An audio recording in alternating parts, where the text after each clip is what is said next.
Hi everyone. My name is Tirumunesh T. I am from KL University. Here I am going to discuss about the topic national development, how to compare different countries and states. You can find this topic from chapter 1 of economics, 10th class NCERT books. Let us begin. National development. National development is the change in growth and development which includes social, cultural and economic change. It is the ability of a country to improve the social welfare of the people. It would be the expansion and the growth of the people in the defined territory or a government.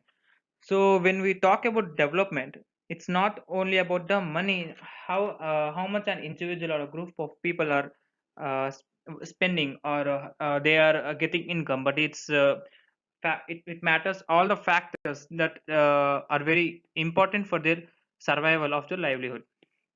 So some of the factors like education, health,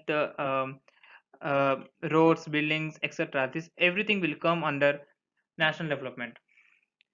So it is a comprehensive term which includes improvement in living standards of a people, increases in per capita income, providing social amenities like education, as we discussed, medical care, social services, infrastructure, etc. to the citizens of the country. So it is very important to keep in mind that different persons could have different as well as a conflicting notions of a country's development. You know, it is very common that even though when the governments changes, every government's aim to develop country and strategies are very different. So, however, can all the ideas be considered equally important, or if there are conflicts, how does one decide? One would be a fair and just part for all. We also have to think whether there is a better way of doing things. Would the idea benefit large number of people or only small number of people? So national development means thinking about all these questions. So it is not a small topic. So one of the main reasons of national development is it is highly helpful to compare between the countries and states and which position they are when we compare them with in a global perspective. So when we compare different things, they could have similarities as well as differences. Usually we take one or more important characteristics of person and compare them based on these characteristics. Of course, there can be differences about what are important characteristics and should form the basis of comparison.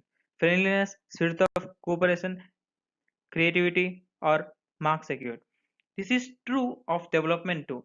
As for comparing countries, their income is considered to be one of the most important attributes. Countries with higher income are more developed than countries with less income. So this is based on the understanding that more income means more of all things that human beings need. Whatever people like and should have, they will be able to get with greater income. So greater income itself is considered to be one of the most important goal.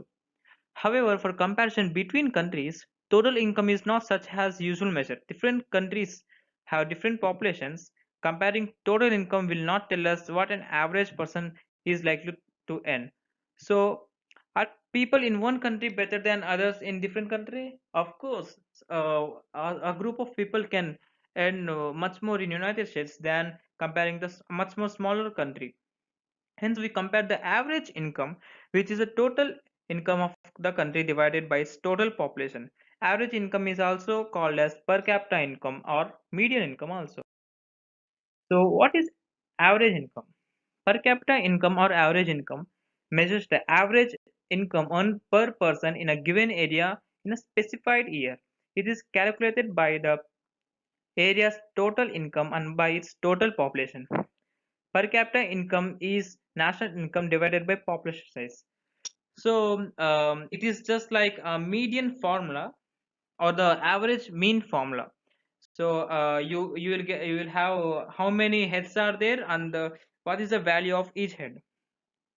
So let us see some stats. So in World Development Reports bought out by the World Bank, this criterion is used in classifying countries. Countries with per capita income of US dollars 12,056 per annum above in 2017 are called rich countries, and those with per capita income of US dollars 955 or less are called low income countries.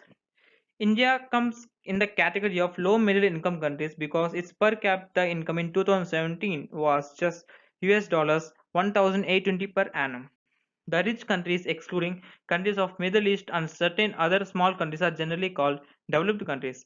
And we know we have many millionaires and billionaires, but still, because of low income of some of the poor peoples, no matter how much high the other rich people earn, it the all both the figures will always meet at one point that as we are saying it is 1820 per annum.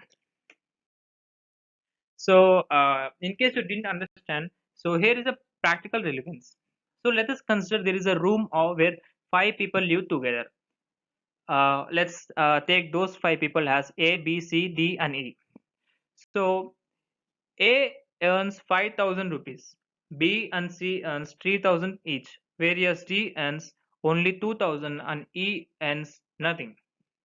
So when you understand the situation and when we compare the average income of individual, one of them is seems to be wealthy. You know, A earns 5,000, so he is high. Two of them are having less than A.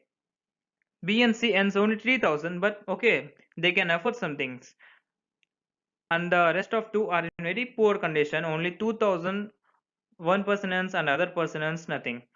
So whereas if you consider the average income of the room, it would be moderate because the total income will be 5,000 plus 3,000 plus 2,000 is equal to 20,000 by the total number of people in the room is equal to 5. That gives you 2,000. So per head you will get 2,000.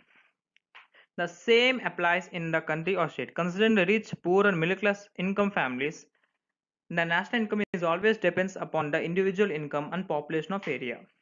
So even in a bigger country, all the incomes are being taken and they are divided by the population of the given area in a specified time. So have you ever thought if even the idea of what constitutes development can be varied and conflicting, then certainly there can be differences about ways of developing. If you know any such controversies, try to find out arguments advanced by people. See, as we discussed, that even though people have different mindsets, and since the governments change, every governments have different ideologies and manifestos.